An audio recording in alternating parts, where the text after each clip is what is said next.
Hey everyone, and welcome back to another special episode today. I have a very special guest with me. Before we get into everything, I hope you've been following along with our new series on YouTube. If not, you should check out episode 1. We already have quite a few episodes out now. Today is a very special episode because we finally get to do my favorite segment. And it's another Scape Sesh where we bring on a special guest and we just have a chat and scape at the same time. Some of you guys might already know who he is. Before we get into anything, let's start with some intros.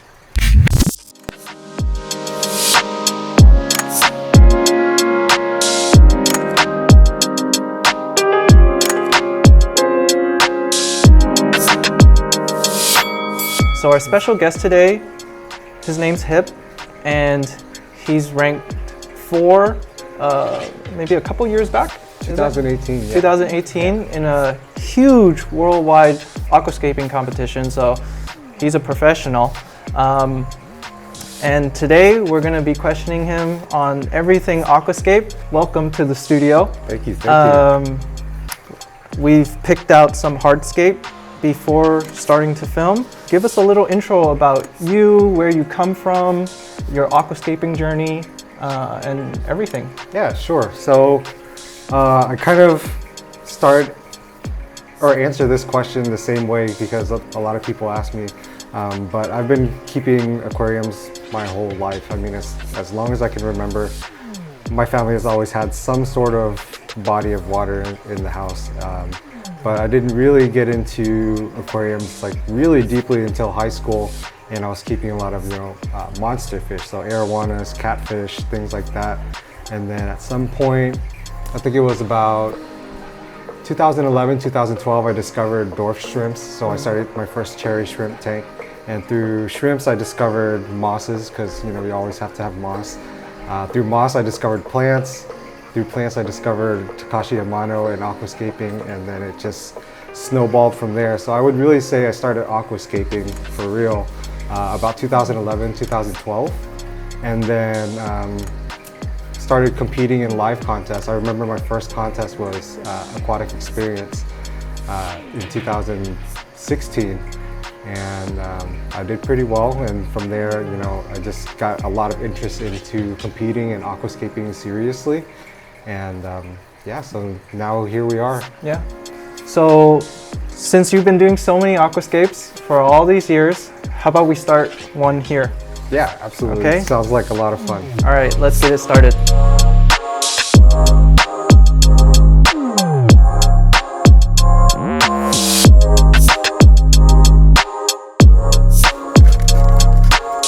So going into this, Hiep, do you have any idea of what your scape's gonna look like? Like, how do you usually plan your escapes? So typically I don't really plan. I look at what's available. I find something that is just really attractive to me or stands out to me. So most of the time I'm starting my scapes based on finding some kind of hardscape that I think looks really cool, and then I'll build everything around that. So the analogy I typically like to use for this is I find myself a main actor, and then once I do that, we look for the supporting cast. So if I see a piece of wood that's really awesome, or a stone that's really awesome, I'll use that as my main focus, and then kind of look for the same types of wood and rock to complement my showpiece. And so by doing that, I feel like you are in the optimal position to make something really nice, because a lot of my fellow scapers will come up with a vision and find something to create that vision, whereas I like to find something really beautiful that's available to me already, and then building something around that. And so sometimes my scapes are built around a really cool hardscape that I find, or maybe a plant that I came across that looks really good and I want to use that, and that could be my focus. And I've even made scapes based on fish that I wanted to keep. So I walk through a store, see something really cool, and you're like, oh, well, I really want to keep this fish. I want to photograph it. So I'll build a scape around that fish. Speaking of aquascapes, are there any aquascape styles that or trends that you currently see that are interesting to you? And are there other aquascaping trends that you're not too fond of? That's a really fun question. I like that because there is a style that I feel like has been coming out. I like to call it neoclassic because what a lot of my fellow American scapers, and I'm seeing this internationally as well, is the use of classic materials or classic plants, you know, in the typical nature aquarium style, but with the use of very bold perspective lines, which in the past, you know, originally when aquascaping first started, weren't being utilized too much.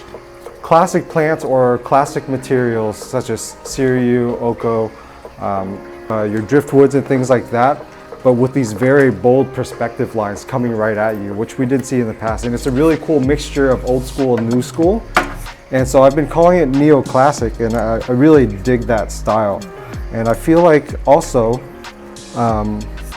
lately the diorama style has kind of fizzled out a little bit. There's still really great people you know, doing amazing things with that.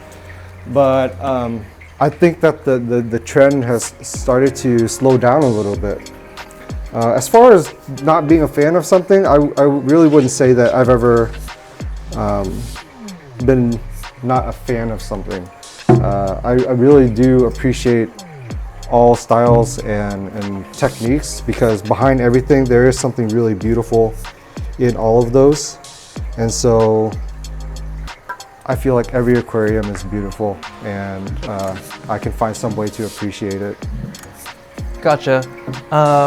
I do know in the first episode, I did say I personally didn't prefer, you know, like the pre-made scapes, such as like bonsai trees and things like that, only because it limits creativity when it comes to aquascapes, because you can just put that scape into a tank and call it a day, right? Yeah. How do you feel about that type of aquascape? I think it's a really good stepping stone for beginners. Right. People who want to make something pretty but don't quite know what they're doing yet, but want some sort of guidance or some kind of template, makes a really good introduction to aquascaping. And this they could use to learn how to grow plants or learn what their style or aesthetic will be. So for beginners, these place it and then fill it type of scapes are actually really good, which is great. I really like the stones that, you know, UNS put out, because again, I've seen a lot of people use those to get started into scaping, you know, Right. and that's what it's all about. Sometimes people are so intimidated by it that, you know, you just need that little push, and when you can simplify something like that, you know, really it maximizes their chances of success and keeping them in the hobby when they can start something and immediately have it, you know, be really pretty.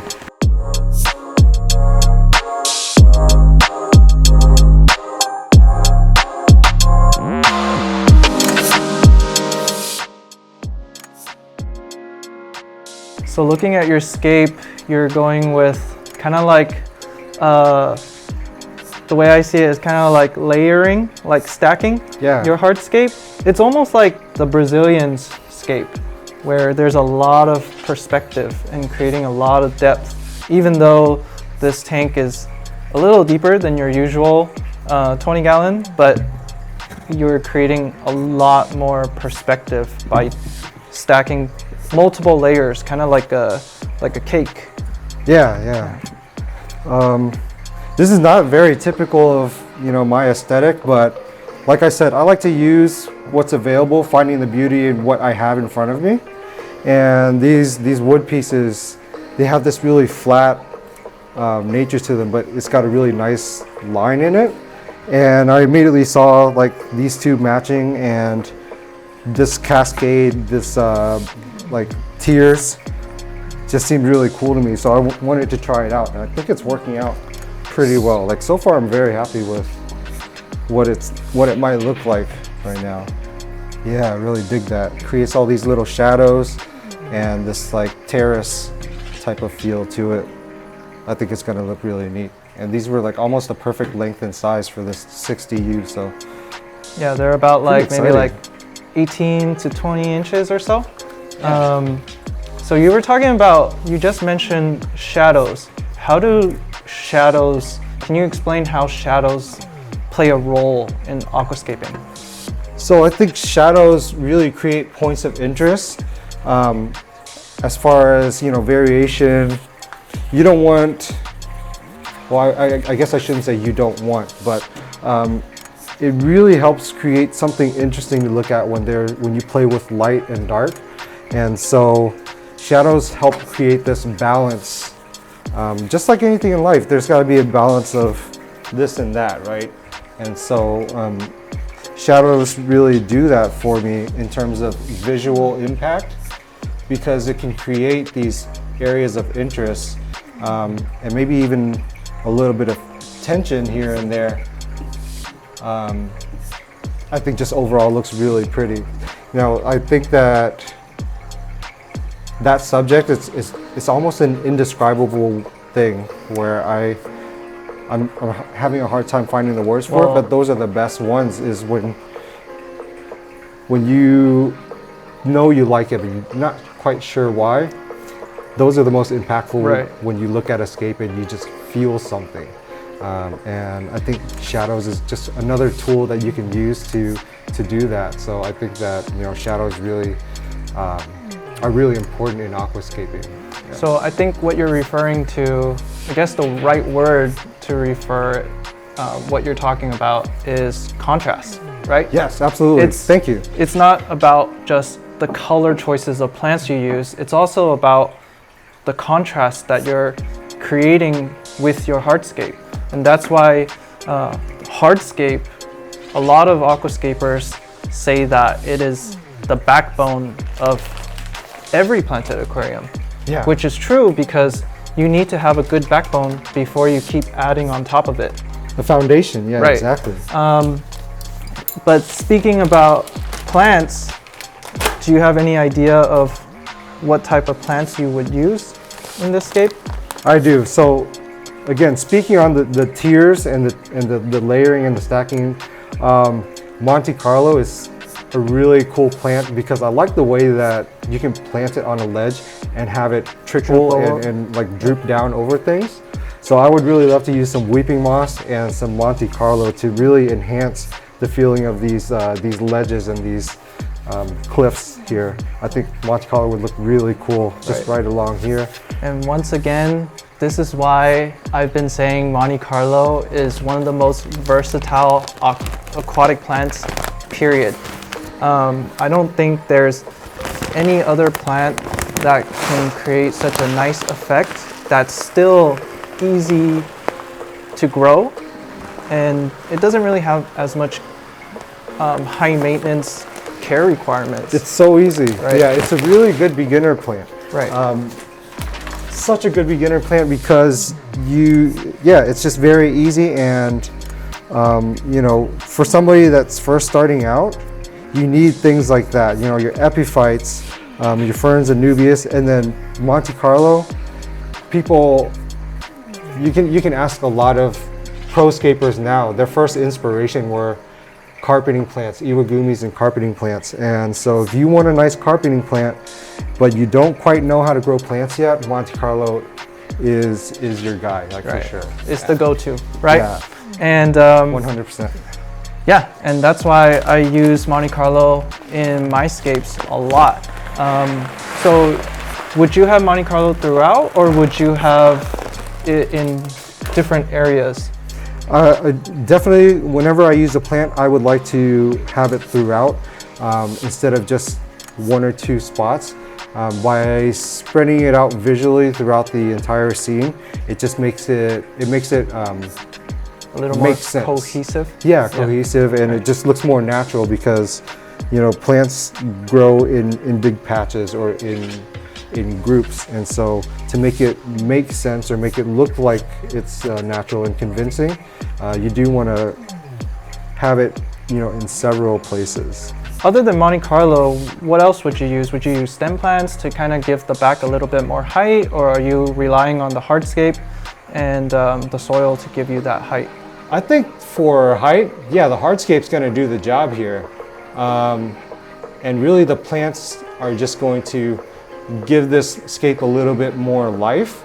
I mean, honestly, lately, a lot of my scapes, I'm like, looks great already without the plants, but plants really do just add a little bit more, vibrance and life to the tank. So I would say the hardscape in this one, for sure, though, will give me all the height and visual space that I need. The plants will further enhance it and make it, add some color, some life, some vibrance to the scape. So in terms of what you were just talking about, there has to be some sort of flow, right? That when you're building a hardscape, there should be some sort of flow in your aquascape. Can you kind of go over what you envision the flow of this aquascape is? Because I kind of see, at least from my perspective right here, you kind of have like a zigzag. Yeah, right? And that's exactly, kind of what I'm going for. I feel like typically your classic aquascaping geometry, you're gonna have either like maybe a concave or a convex. Sometimes people do a triangle, sometimes people do like maybe even a spiral or just kind of like a wave flow. We haven't really quite seen some like zigzags, right? But when I saw this wood, it just spoke to me in that way.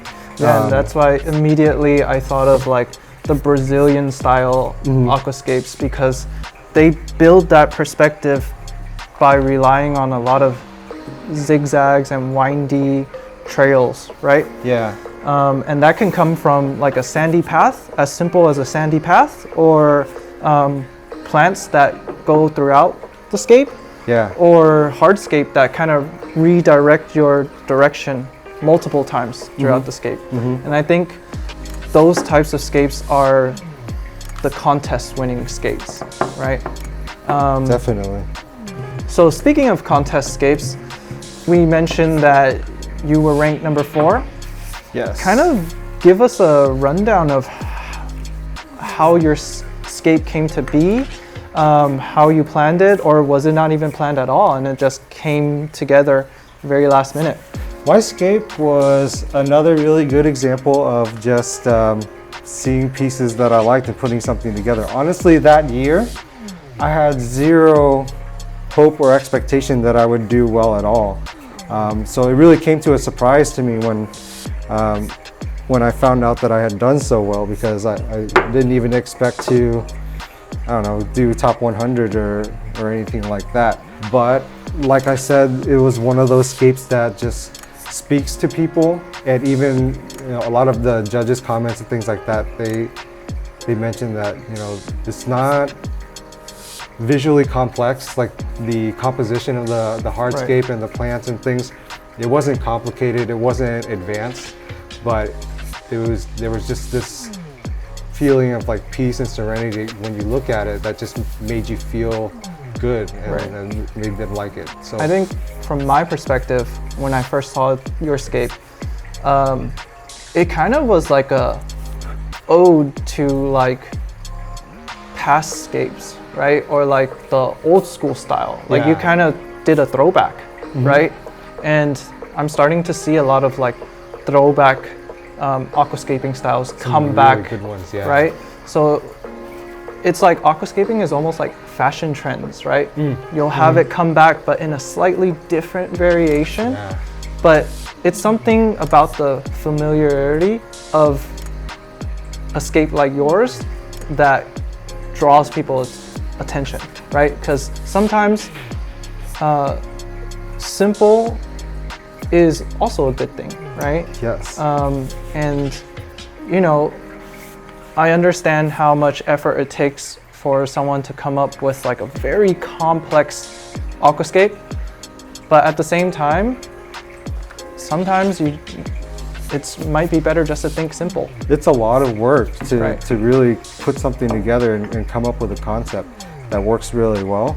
I completely agree, and I think that as time goes by, we should always be moving forward and advancing and growing and learning. The hobby of aquascaping, of aquariums as a whole, throughout the years, we've learned so much. We've learned a lot of new techniques.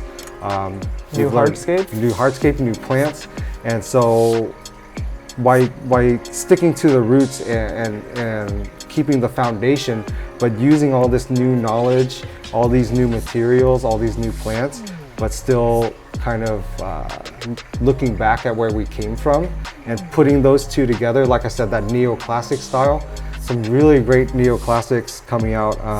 One of my favorite aquascapes of all time was actually the year that I got fourth. I think it was Josh Sim. He did the aquascape with the gouramis. Again, classic materials. It had a very classic feel. I can't quite put my finger on it as to why it felt so classic, but then it had these very bold, like directional lines, right? And so this is the new school technique, this new geometry, Right. But with this very classic feeling. It was just, I think what you mean really is using classic hardscape materials like Malaysian driftwood, maybe black lava rock, or maybe Sayuri stone that have been in the hobby since planted aquariums started, and putting a more in-your-face perspective on it. But the plants are pretty much very common plants. Like you have java ferns, bobitis, mosses, Monte some Carlo tall hairgrass, grasses, maybe some crypts. And they're not very complex plant choices. Like they're not even rare plant choices. They're common. You can find them at any fish store, right? Yep. So to bluntly put it, any aquascaper, even a beginner, can win top 100 in an aquascaping contest, right?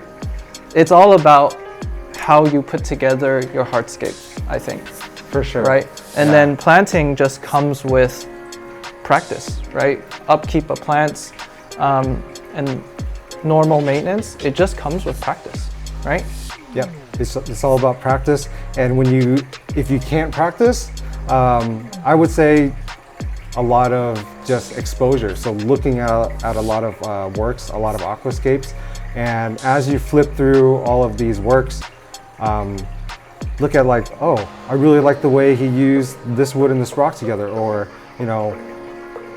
these two plants. I really like the way he used these two plants together. He or she used these two plants together, because I remember seeing Marsilia and hairgrass being mixed in together. There's a big patch of hairgrass, a big patch of Marsilia, but in the middle, they kind of mixed in with each other a little bit. It was a really beautiful combination. And so it just looks more natural. Picking up things like that as you're just flipping through scapes, if you're not able to set up a lot of tanks, if you're looking at a lot of scapes and you find things that you like, just keep a bookmark in your mind, put a pin in it, so that when you do have the opportunity or the chance to put something together, you can remember that and be like, oh, I'd like to try that myself, and then really develop those skills. Right.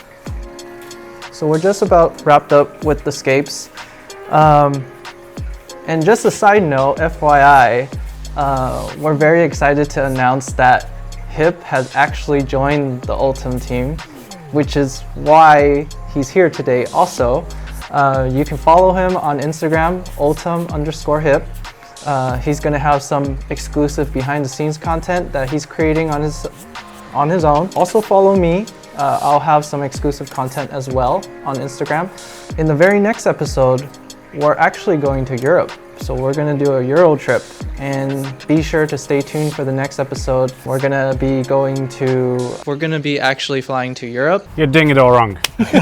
Welcome to the beautiful weather.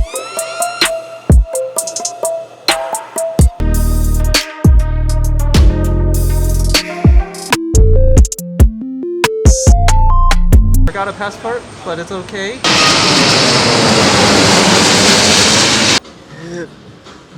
So it looks like our flight to Amsterdam just got canceled. I'm jet lagged. Wow. This episode might not even come out. I know, at this point. But before we wrap up, just give us like a little quick rundown of your completed scape in terms of what made you do what you did, what fish you would put in there, would you consider it a high-tech or a low-tech tank? Just give it like a brief rundown. Okay, sure. So yeah, overall just very cool zigzag direction. I think it flows really well together. As far as fish selection, I think that definitely something small, something smaller, because I've taken up a lot of the real estate in the aquarium. So I think something that can have some nice bright colors to stand out against the stone and wood. Again, the whole contrast concept, right? Some of my favorite fish would be, you know, green neons are a nice small fish in here. I actually envision this as a really cool shrimp tank too, because of these terraces. There's all these surfaces that they could be crawling on and picking at. So I think this would be a really cool shrimp tank too. And also because they're very small. So I think that would be really neat. A lot of mosses and Monte Carlo in here. I can't wait to see how this turns out, because again, this is not really typically how my style or aesthetic is, but I was very pleasantly surprised, and so I'm excited to get this started and see what it looks like in the future, for sure. Right, so I think aquascaping is all about exploration and creativity, which is why it's endless.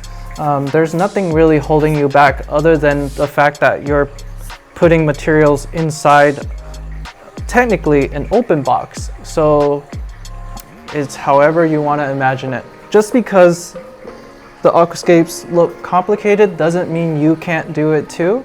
I think Hiep and I started off just like any other beginner hobbyist would. It's all through experience and practice. So if you want to become a top aquascaper just like Hiep, then follow him on Instagram. Keep watching our videos as we go through different skills, techniques, aquascaping styles, and we'll set you up for the road to success. If you enjoyed what you saw today, make sure to hit that like button, smash that subscribe button, and hit that notification bell, as we're going to be sending more videos your way every other week. So stay tuned. Bye.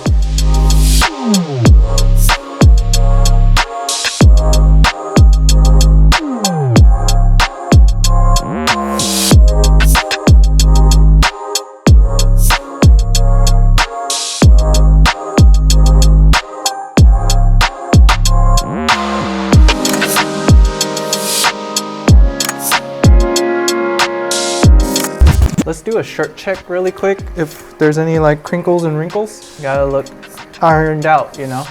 Today, it's gonna be a very special one. We have my brother from another mother,